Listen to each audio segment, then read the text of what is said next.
Estudo Bíblico 8.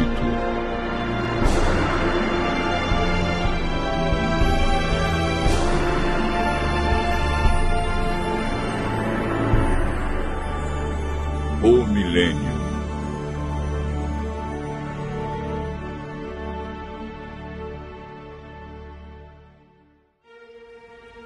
No estudo anterior, aprendemos que Jesus virá nas nuvens com milhares e milhares de anjos tocando trombetas.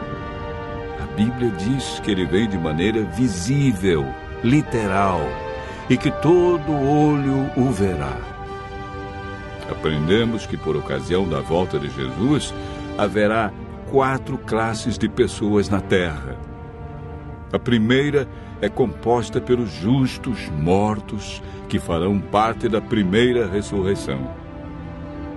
A segunda classe é dos justos vivos, que serão transformados e levados para o céu juntamente com os ressuscitados. A terceira classe é formada pelos ímpios mortos, que permanecerão na sepultura. A quarta classe é a dos ímpios vivos, que serão mortos pelo resplendor da glória de Cristo.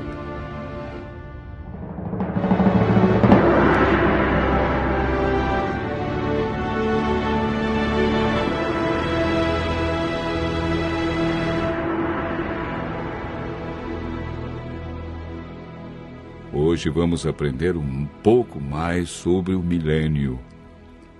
A palavra milênio não existe na Bíblia, mas ela significa um período de 1000 anos e aparece 6 vezes em Apocalipse, capítulo 20, versos 1 a 10, referindo-se ao período entre a primeira e a segunda ressurreição. Sabemos que durante esse período, os justos estarão com Cristo no céu. O que eles estarão realizando? Como ficará a terra durante os 1000 anos? O que acontecerá no final desse período? Durante o milênio, os salvos participarão do juízo chamado juízo de comprovação. Sobre esse assunto, o apóstolo João escreveu no Apocalipse, capítulo 20, verso 4. Vi também tronos, e nestes sentaram-se aqueles aos quais foi dada a autoridade de julgar. Vi ainda as almas dos decapitados por causa do testemunho de Jesus, bem como por causa da palavra de Deus, tantos quantos não adoraram a besta, nem tampouco a sua imagem, e não receberam a marca na fronte e na mão, e viveram e reinaram com Cristo durante 1000 anos.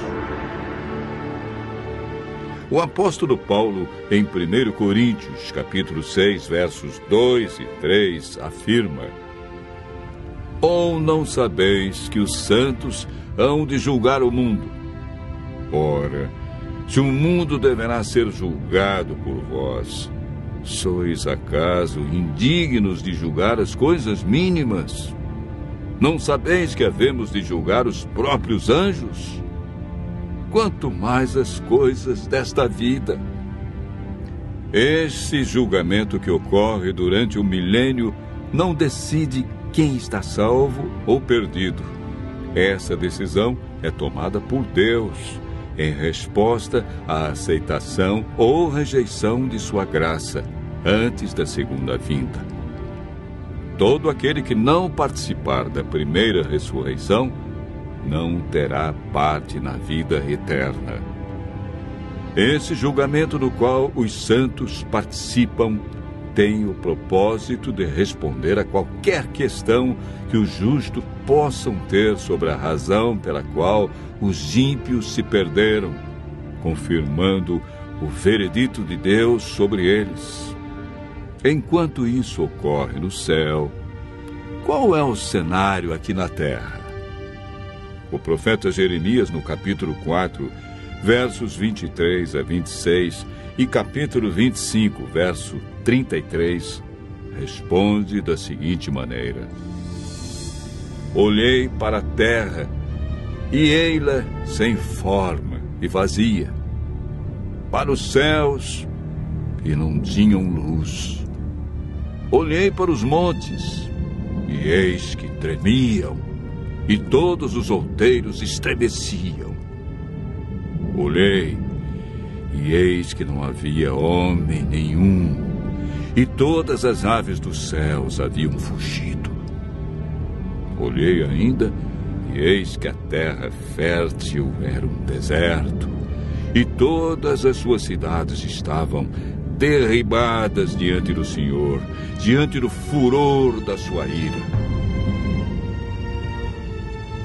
Os que o Senhor entregar à morte naquele dia se estenderão de uma a outra extremidade da terra.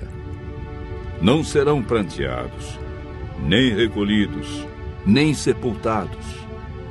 Serão como esterco sobre a face da terra.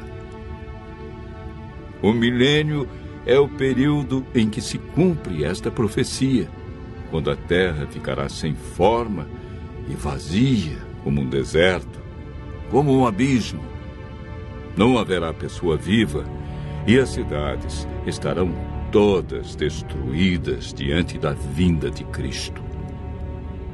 A terra ficará cheia de mortos, sem haver quem os sepulte.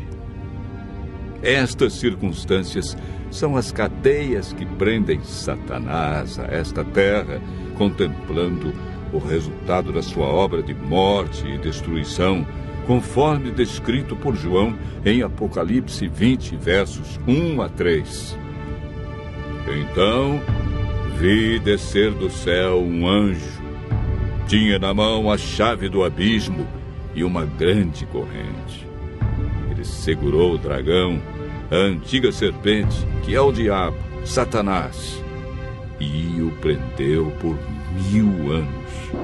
Fechou e pôs selo sobre ele, para que não mais enganasse as nações, até se completarem os 1000 anos.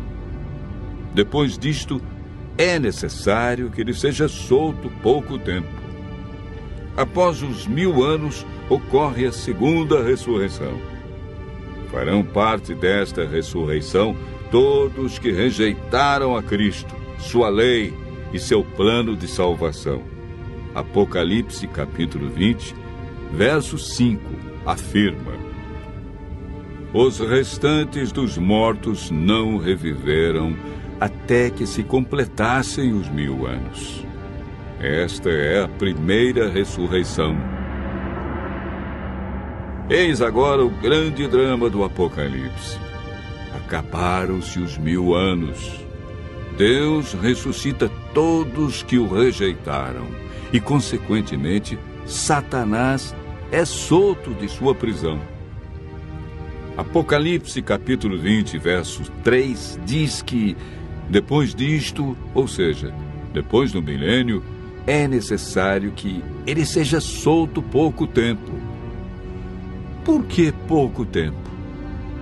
Porque Satanás realizará a sua última obra de engano na terra, preparando um grande exército, tão numeroso que a Bíblia diz que será como a areia do mar, para atacar a cidade santa, a nova Jerusalém, que João viu descer do céu.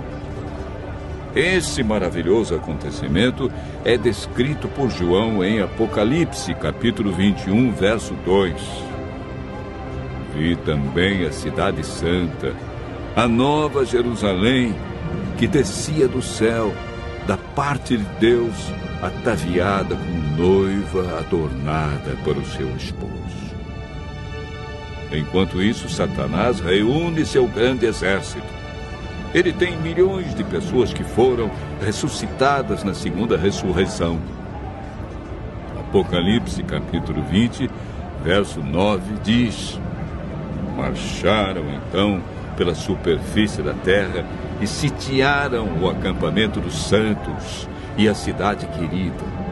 Desceu, porém, fogo do céu e os consumiu. O fogo que destruirá Satanás e os ímpios purificará a terra da poluição do pecado. Deus banirá para sempre a tristeza, a dor e a morte. Os justos, então, receberão as boas-vindas para o seu novo e eterno lar. Nunca mais pecado, e nem pecadores, dor, sofrimento ou morte.